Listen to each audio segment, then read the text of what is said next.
Hello friends, तो आपका मेरे चैनल में स्वागत है। तो बिना किसी बकवास के वीडियो को स्टार्ट करते हैं। तो इस चैप्टर का स्टार्ट वहीं से होता है जहां से पिछला एपिसोड ख़त्म हुआ था। एल्डरसन और यानवू के फादर के बीच में लड़ाई होने वाली थी और हमारा एमसी दूर से ये सब देख रहा होता है। तो वो लड़ाई स्टार्ट हो चुकी थी और वहाँ पर बहुत ही बड़ा धमाका होता है और हमारा एमसी दूर से सब कुछ देख रहा होता है और वो बोल रहा होता है, क्या मेरी वाइफ ऐसे ही मर जाएगी? लेकिन धमाके के बीच से हमारी वाइफ ल्यूली नेम की हेवनली बॉडी एक्टिवेट कर लेती है, जो देख के एल्डरसन बहुत ही ज़्यादा शॉक हो गए होते हैं और यानवू का पप्पा यानी कि उसका फादर बोल रहा होता है ये कैसे पॉसिबल हो सकता है। और हमारा एमसी तो एकदम अलग ही नशे में है भाई। वो तो उस नज़ारे को एंजॉय कर रहा होता है और वो बोल रहा होता है, वाह क्या नज़ारा है। फिर वहाँ पर बहुत ही बड़ा ब्लास्ट होता है और आसमान में से एक लाइट की बीम फायर हुई होती है और वो बाप बेटे उस ब्लास्ट को रेजिस्ट करने की कोशिश कर रहे होते हैं और धुएं में से हमारी यांग मिस बाहर निकलती हुई नज़र आ रही होती है, जो कि बहुत ही ज़्यादा खतरनाक नज़ारा होता है। लेकिन पता नहीं क्यों उस नज़ारे में से मुझे कुछ गड़बड़ लग रही है।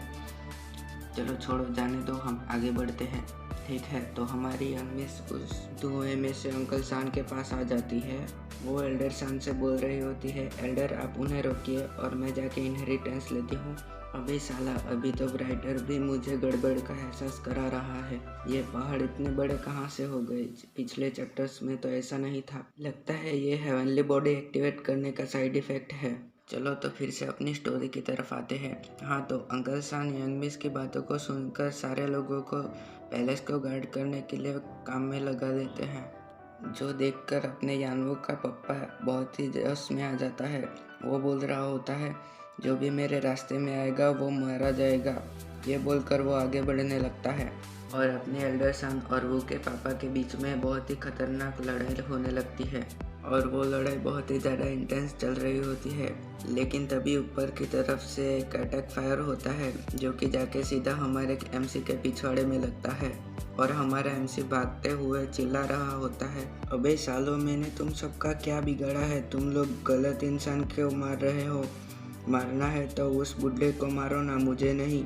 लेकिन उसकी बातों पे कोई ध्यान नहीं देता है। बेचारा हमारा एमसी मेन कैरेक्टर है, फिर भी उसकी कोई इज्जत नहीं है। सब लोग इसको इग्नोर कर रहे हैं और लड़ाई के बीच में अंकल सान बोल रहे होते हैं, यंग मिस जल्दी कीजिए और पैलेस में एंटर कीजिए, जो देखकर अपने वू का पापा भी उसको एंटर करने के लिए बोलने लगता है। फिर हमें वाटर और फायर के बीच में बहुत ही खतरनाक क्लैश दिखने को नजर आता है। शायद वाटर यानी कि अंकल सान और फायर यानी कि यानवू का फादर होगा। फिर हमें एमसी को दिखाया जाता है, जो कि एक टूटी हुई दीवार के पीछे छुपा हुआ होता है और वो अपने पिछवाड़े की आग को बुझा रहा होता है। अबे कोई गलत मत समझना सालो, पीछे जो आग लगी थी उसकी बात कर रहा हूँ मैं। और हमारा एमसी पिछवाड़े की आग को बुझा ही रहा होता है कि एक पत्थर आके सीधा उसके सर पर लैंड करता है, जो देखकर हमारा एमसी रोने से शक्ल बना लेता है। फिर वो अचानक से गुस्सा हो जाता है और हमारी वाइफ और यानवू को गालियाँ देने लगता है और वो बोल रहा होता है, तुम लोग मुझे से दूर जाके फाइट क्यों नहीं करते? मुझे अब से एक भी अटैक लगा तो मैं जाके तुम्हारी इनहेरिटेंस ले लूँगा। और हमारे एमसी की बातों को सुनकर यानवू हमारे एमसी के ऊपर एक अटैक फायर कर देता है और वो अटैक सीधा जाके हमारे एमसी को लगता है और वहाँ पर बहुत ही बड़ा धमाका होता है। फिर हमें एमसी को दिखाया जाता है, जिसके मुंह से खून निकल रहा होता है। फिर हमारा एमसी जैसे तैसे खड़ा होते हुए बोल रहा होता है, तुम लोगों को मैं आसान टारगेट लगता हूँ, तुम लोगों को लगता है कि तुम लोग मुझे आसानी से मार सकते हो।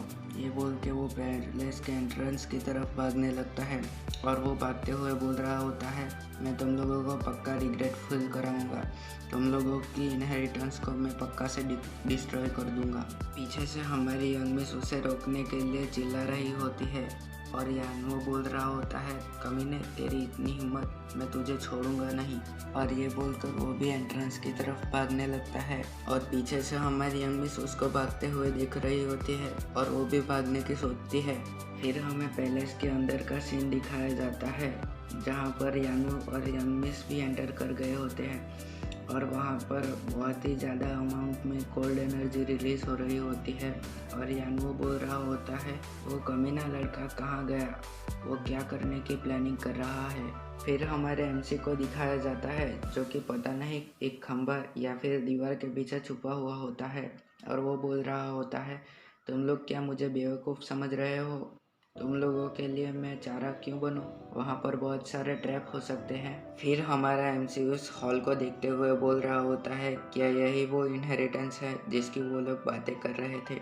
और उस हॉल में वहाँ पर यानवो और हमारी यंग मिस फाइट कर रहे होते हैं। और फिर वहाँ पर उस जगह पर रखे कोलेड्रॉन में से एनर्जी रिलीज होने लगती है, जो देख के हमारे एमसी की आंखें चमकने लगती है और उसके मुंह से पानी टपकने लगता है। और वो बोल रहा होता है कितना अच्छा ट्रेजर है ये। और यानवो ट्रेजर की ओर भागते हुए बोल रहा होता है अब ये इनहेरिटेंस अब मेरी होगी।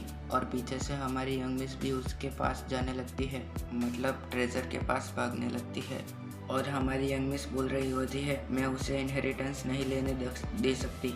ये बोल के वो भी उस कोलेड्रॉन को लेने का ट्राई करने लगती है, लेकिन उस कोलेड्रॉन में से बहुत ही बड़ा रिएक्शन होता है जिससे हमारी यंग मिस और यानवो पीछे जाके गिरने लगते हैं। गिरते हुए यानवो सोच रहा होता है क्या इस पे प्रोटेक्शन लेयर लगा हुआ था। और हमारी यंग मिस जाके एक पत्थर पे लैंड करती है जिससे उस पत्थर पे दरार आ गई होती है। और यानवो भी एक पत्थर से टकराया हुआ होता है। फिर वो जमीन पे घुटने टेकते हुए जोर जोर से सांसें लेने लगता है। और फिर हमें यंग मिस को दिखाया जाता है जो कि जमीन पे बैठ के वो भी जोर जोर से सांसें ले रही होती है, जो देख के हमारा एमसी बोल रहा होता है लगता है ये लोग अब जरा भी हिल नहीं पाएंगे। फिर हमारा एमसी खुश होते हुए बोल रहा होता है लगता है अब मेरी बारी आ गई। फिर हमें एक बार और उसी हॉल का सीन दिखाया जाता है और वहाँ पर उस कोलेड्रॉन में से एनर्जी रिलीज हो रही होती है। और हमारा एमसी बोल रहा होता है ये एक बहुत ही अच्छा ट्रेजर है, लेकिन बदकिस्मती से मैं इसे सिर्फ देख सकता हूँ, टच नहीं कर सकता। फिर हमारा एमसी यंग मिस को हंसते हुए देखने लगता है और वो बोल रहा होता है ये तुम्हारे साथ बहुत ही ज़्यादा अच्छा हुआ, तुम्हारे लिए ये मेरा बदला है, तुम्हें ग्रेव को हाथ नहीं लगाना चाहिए था। फिर वो वहाँ पर जाके ब्लू कलर के पत्थर को छूते हुए बोल रहा होता है इसीलिए बोलते हैं ज़्यादा ग्रीडी मतलब कि लालची होना अच्छी बात नहीं है। और वो हंसते हुए बोल रहा होता है तुम लोगों को मेरी तरह बनना चाहिए और वहीं लेना चाहिए जो कि ज़रूरी हो। और वो इधर उधर से सब कुछ उठा रहा होता है। और हमारी यंग मिस और यानवो सोच रहे होते हैं ये कमीना बहुत ही बेशर्म है जो कि पहले अंदर आके सब कुछ डिस्ट्रॉय करने की बात कर रहा था और अभी इधर से सब कुछ चुरा रहा है। और यानवो अपने पास से पिल निकालते हुए सोच रहा होता है एक बार मैं ये पिल खा लूँ फिर मैं तुम लोगों को मार दूंगा, उसके बाद सारी इनहेरिटेंस अपने पास रख लूँगा। ये बोल के वो पिल खा लेता है।